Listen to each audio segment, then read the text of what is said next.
لو کان جریج فقیہا لعجاب امہ، فقیہ اس امت کے عالم کا نام نبی کے زبان نبوت میں فقیہ ہے، اور فقیہ ابو حنیفہ ہے، مالک شافعی و احمد ہے، بخاری مسلم ترمذی ابن ماجہ نسائی ان کے عوام ہیں، ان کے پیچھے چلنے والے ہیں، اب بڑے خاک جل جائے جل جانے والے۔ فقہ ابو حنیفہ کی ہے، فقہ مالک شافعی احمد کی ہے، فقہ امام بخاری ترمذی کی نہیں ہے، وہ خود فقہا کے پابند ہیں۔ کتاب الجنائز ترمذی شریف، کتاب الجنائز ترمذی شریف، امام ترمذی نے ایک حدیث کا مطلب بیان کیا، فرمایا قالہ الفقہاء، یہ فقہا کے آگے، والفقہاء اعلم بمعانی الحدیث، حدیثوں کا مطلب فقہا سے زیادہ کوئی نہیں جانتا، ترمذی کہتا ہے۔ تو ترمذی نے معنی بتانے میں محدث کا حوالہ نہیں دیا، فقیہ کا حوالہ دیا۔ اس لیے دین کے کام کرنے کے لیے ہمارے فضلاء اور شاگردوں کو قرآن و سنت کی روشنی میں فقہ اور فقہا پر بصیرت افروز کام کرنا ہے، اور واضح کرنا ہے کہ فقہ سے روٹنے کی وجہ سے مرزا قادیانی انہی کا آدمی مدعی نبوت کاذبہ بنا، تمام فتنے اور فرقے غیر مقلدوں سے بنے ہیں۔ تفصیل کے لیے شیخ محمد رمضان بوئیل کی کتاب اللہ مذہبیہ دیکھنے کی، اللہ مذہبیہ شیخ محمد رمضان بوئیل کی، اور پاکستان میں مناظر ملت فخر و مفخر میدان اجتہاد و فقہ حضرت مولانا محمد امین صاحب کاڑوی رحمۃ اللہ علیہ کی کتاب غیر مقلدیت کے بھیانک نتائج۔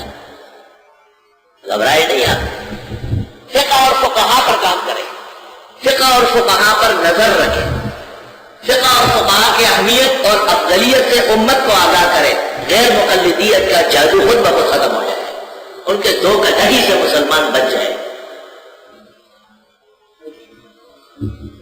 آپ نے دیکھا نہیں کہ ربانی کا معنی بخاری نے کیا، حکماء، علماء، فقہا، فقہا کے بعد بخاری کوئی لفظ آئے میں فی صفحہ 100 روپے انعام دیتا، کوئی دنیا بخاری میں دیکھا کبھی بھی نہیں۔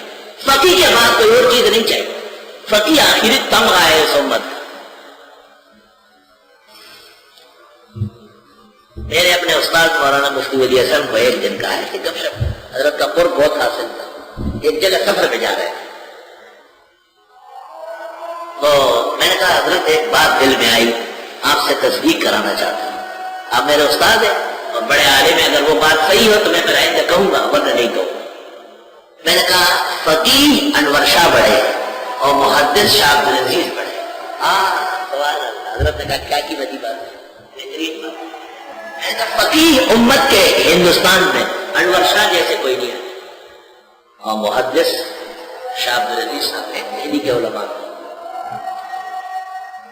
لا الہ الا اللہ وَإِلَىٰ أُولِي الْأَمْرِ مِنْهُمْ، اور وہ جو قوت فیصلے والے علماء ہیں، لَعَلِمَ، دیکھیں ذرا، ایک ان کے لیے علم ضروری ہے، ایک دوسری الَّذِينَ يَسْتَنبِطُونَ، علم بھی استنباط کے درجے میں ہو، لا الہ الا اللہ۔ کہتے ہیں کہ امام اعمش، آپ سنا ہے سلیمان بن مہران، امام ابو حنیفہ کے استاد اور امام ابو یوسف کے بھی استاد، ان سے کسی نے مسئلہ پوچھا تو امام اعمش کو مسئلہ یاد نہیں، انہوں نے کہا وہ نئے مولوی بیٹھا ہوا ہے ابو یوسف، اس سے پوچھو، لیکن جو جواب دے گا مجھے بھی بتانا ہے۔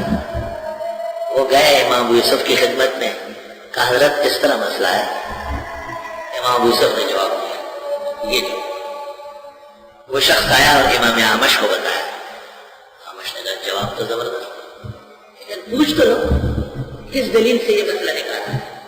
وہ گئے کہ حضرت جی اس کی کوئی روایت ہے؟ جی بالکل، کون سی؟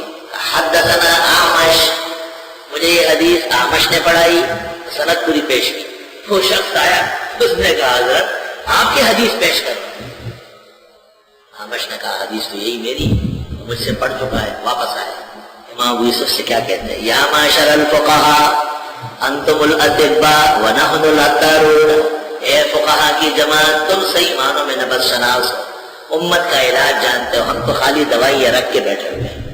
یا معاشر الفقہاء انتم الاطباء ونحن الاطارون، قدر زر زر گر شناسد، قدر جوہر جوہری، قدر گل گل گل بداند، قدر